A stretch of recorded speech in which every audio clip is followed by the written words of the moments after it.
और बड़ी खबर यह है कि लेबनान के साथ साथ गाजा में भी इजराइल का ऑपरेशन लगातार जारी है। गाजा के दिर अल बलहा में आईडीएफ ने हवाई हमले किए। मिसाइल हमले के बाद इलाके में दहशत फैल गई है। यानी एक तरफ लेबनान में हिजबुल्लाह का खात्मा करने पर अपना ऑपरेशन आगे बढ़ाता हुआ आईडीएफ और दूसरी तरफ गाजा के दिर अल बलहा में आईडीएफ का हवाई हमला लगातार चल रहा है। हालांकि गाजा में हमास का जैसे सफाया किया गया उसी तर्ज पर लेबनान से हिजबुल्लाह का नामो निशान मिटाना चाहता है, लेकिन ईरान इसका विरोध कर रहा है। एक और बड़ी खबर अमेरिका ईरान डील से जुड़ी बड़ी अपडेट है कि समझौते में लेबनान से इजराइल की पूरी वापसी की शर्त है। कब्जा किए सभी क्षेत्रों को इजराइल को लौटाना होगा। लेबनान में सभी हमले बंद करने की शर्त की गई है। लेबनान के अल अखबार की रिपोर्ट के हवाले से ये बड़ी खबर है, तो इसलिए दूर तक ऐसा लगता है कि अभी सीज फायर का कोई भी विकल्प इन दोनों मुल्कों के साथ नहीं होने वाला है, क्योंकि ना तो आईडीएफ पीछे हटने को तैयार है और ना ही लेबनान में जो हिजबुल्लाह है वो पीछे हट रहा है। एक और बड़ी अपडेट, हॉर्मुज स्ट्रेट के ऊपर 2 ड्रोन मार गिराने का यूएस ने दावा किया। ईरान ने हॉर्मुज से गुजर रहे जहाजों को निशाना बनाने की कोशिश की। ईरान के 2 ड्रोन हॉर्मुज के ऊपर मार गिराए गए। फॉक्स न्यूज के हवाले से ये बड़ी खबर आपको बता रहे हैं, जहां ईरान ने हॉर्मुज से गुजर रहे जहाजों को निशाना बनाने की कोशिश की है। तो ईरान की ड्रोन ताकत की गवाह पूरी दुनिया बन चुकी है। तेहरान के पास कितने घातक जंगी ड्रोन्स हैं, ये बात अमेरिका भी बखूबी जान चुका है। बावजूद इसके अमेरिका ईरान से टकराने की हिमाकत कर रहा है।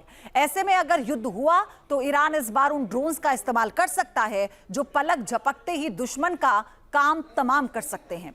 ऐसा ही एक ड्रोन है शाहेद दानाई ड्रोन।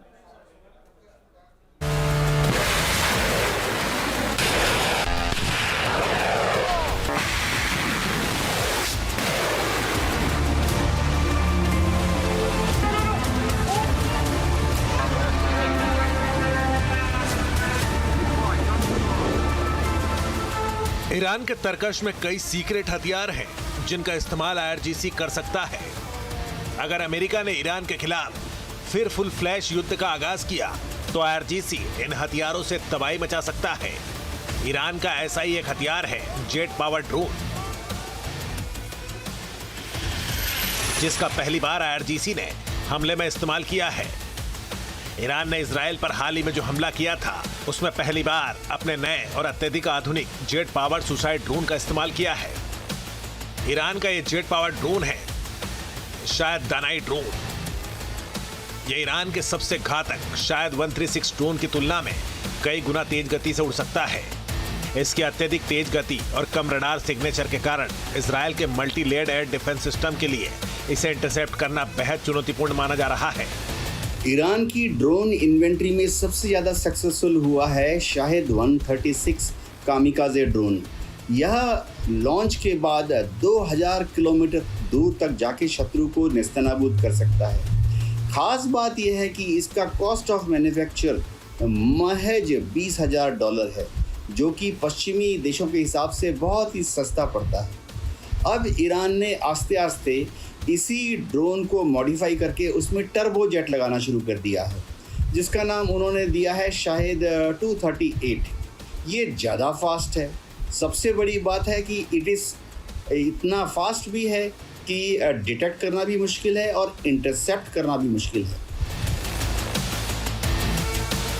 ईरान के पास अत्याधुनिक और घातक फ्लाइंग विंग और जेट संचालित स्टील ड्रोन का एक बड़ा शस्त्रागार है, जो रडार को चकमा देकर दुश्मन के इलाके में गहरे हमले करने में सक्षम है। ईरान के तरकश में जेट पावर ड्रोन के कई वर्जन हैं। ऐसा ही एक ड्रोन है शायद 238 ड्रोन। ये ईरान का सबसे चर्चित जेट पावर ड्रोन है, जिसे पारंपरिक शायद 136 के एडवांस वर्जन के रूप में विकसित किया गया है।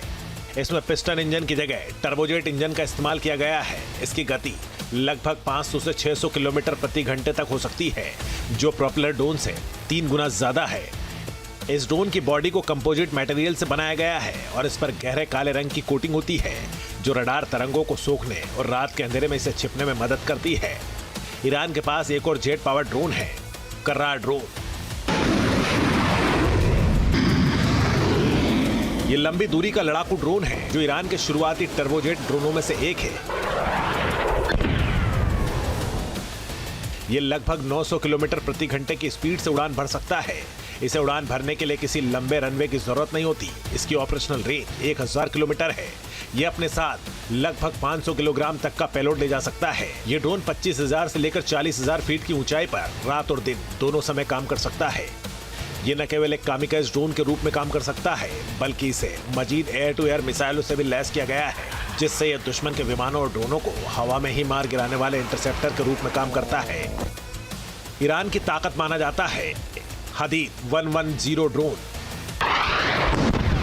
इस ड्रोन को खास तौर पर दुश्मनों पर टैक्टिकल हमला करने के मकसद से बनाया गया है।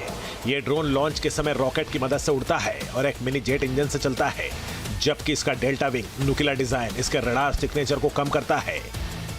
इसकी स्पीड 510 किलोमीटर प्रति घंटे है और इसकी सबसे बड़ी खासियत इसकी क्रूज स्पीड है। इसकी हमला करने की रेंज 350 किलोमीटर की है और 30,000 फीट की ऊंचाई पर उड़ सकता है। इसमें 30 किलोग्राम का वॉरहेड लगा होता है और ये 1 घंटे तक उड़ सकता है। ऐसे ही हथियारों के कारण ईरान का जोश हाई है और वो अमेरिका का डटकर मुकाबला कर रहा है। हादिद 110 ड्रोन थे, उनको भी अब जेट इंजन लगाकर मॉडिफाई कर लिया है। ये जो हैं जेट इंजन से उड़ते हैं तो प्रोपेलर वाला आवाज़ नहीं होता, तो बहुत ही लो वार्निंग सिस्टम है। और अब तो इसमें उन्होंने स्टेल्थ टेक्नोलॉजी का इस्तेमाल कर लिया है, जिससे कि इसका रडार सिग्नेचर भी कम हो गया है। सबसे बड़ी बात है कि यह कामिकाज़े ड्रोन है, यानी जब इसको लॉन्च करते हैं टारगेट के ऊपर जाके ये घूमता है, लॉइटर करता है, टारगेट को डिटेक्ट करता है, फिर डाइव मार के टारगेट को ध्वस्त कर देता है। ईरान के बारूदी जखीरे में कई ऐसे गेम चेंजर हथियार हैं जिसका ईरान ने अभी इस्तेमाल नहीं किया है। खास तौर पर ईरान के पास मिसाइल और ड्रोन के ऐसे वर्जन हैं जो अमेरिका के लिए मुश्किलें पैदा कर सकते हैं। इन हथियारों का इस्तेमाल ईरान उस वक्त कर सकता है जब मिडिल ईस्ट में जंग सबसे भीषण दौर में पहुंचेगी, ताकि इन हथियारों के जरिए वो अमेरिका के गुरूर को चकनाचूर कर सके और युद्ध जीतकर मिडिल ईस्ट का खलीफा बन सके।